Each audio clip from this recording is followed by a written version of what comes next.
When I was 13 years old, my parents decided we were going to move to Irvine.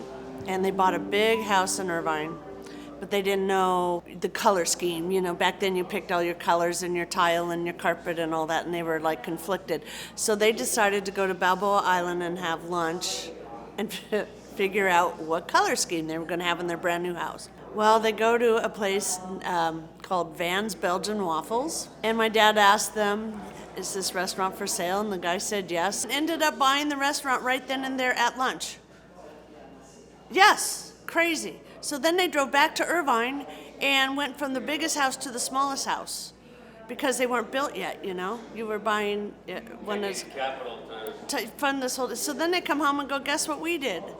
I'm 13, I'm junior high, right? And they go, we just bought a restaurant on Balboa Island. And I'm looking at them going, 1974, 5, right in there.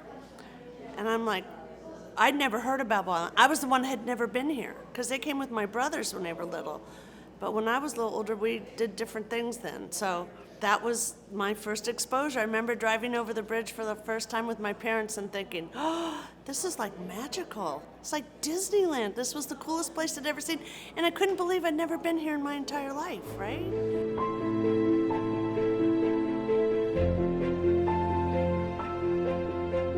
We remodeled it ourselves. I mean, my brothers and myself and my parents, and it was interesting because when they had to dig up the flooring, and there was like layers of linoleum on top of each other and then tile under that, and sitting on buckets and hammers and chisels and getting.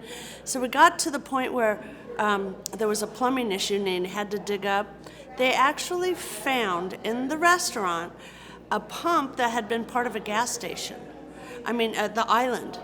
So at one point, there had to have been a gas station at 225 Marine. There's a lot of old history. A lot of things have happened over the years, you know. That's the building that eventually became Wilma's Patio. My mom and dad, they opened it as a different restaurant in the 70s.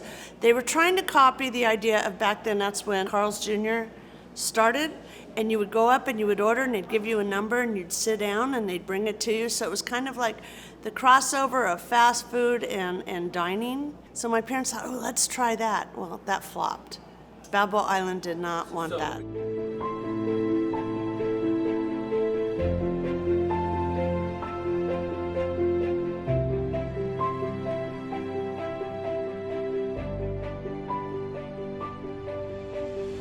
The people they had leased it to gave up the lease. So they decided, let's try it one more time.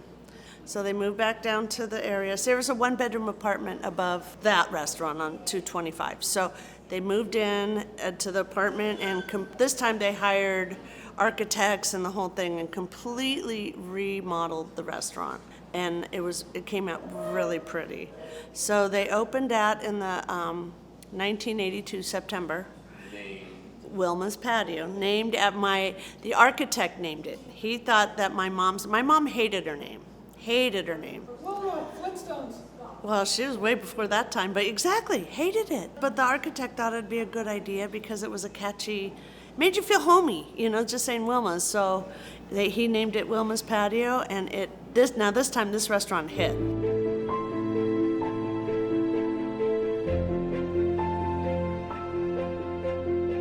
There was a big recession then.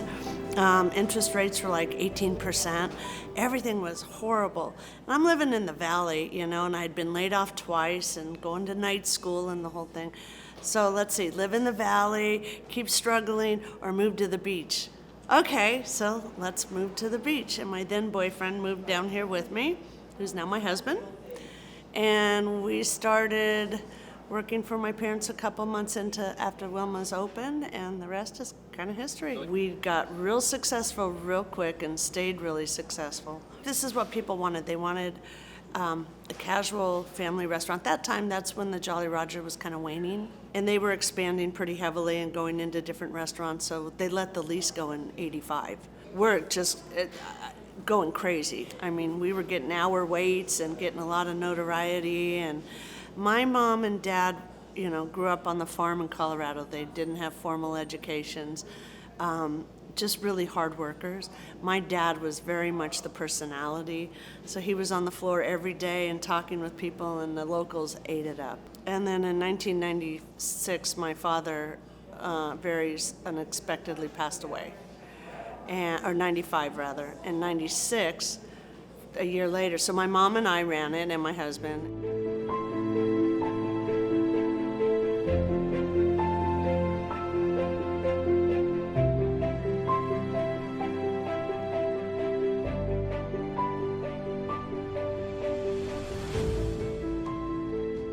My mom was so stressed out and freaked out, and she's like, should we just close? Maybe we should just close. Maybe this is just the end. And an interesting thing happened.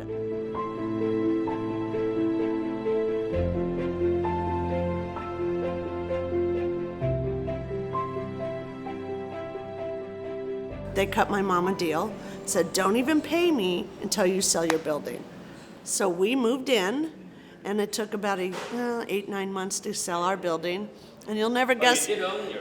Oh, yeah, my mom and dad, they owned that. When they bought the restaurant, they bought the property, they bought everything. And guess who they sold the property to at that point? Shirley Pepys. Shirley bought the property from my mom and made it teddy bears and teacups. And so once the building sold, then we were able, to go into escrow with the Smith brothers. So that made my mom the second owner of that property since 1914, since they built the building. So that's pretty cool.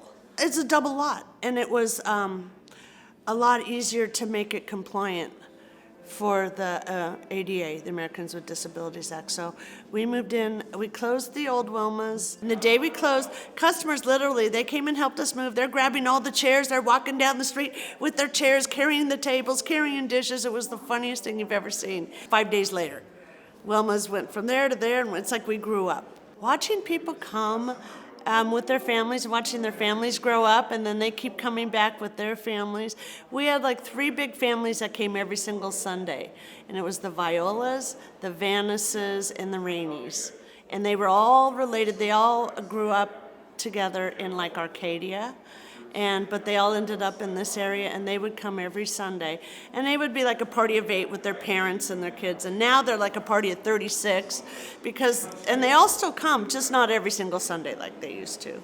But so that's kind of fun, watching everybody grow up. And I've seen a lot of that in the 37 years we've been open. Well, one of our original employees is still my cook. He's there today. His name's Hubinal Martinez, and my mom couldn't say Hubinal, so she called him Benny, and now his entire family calls him Benny.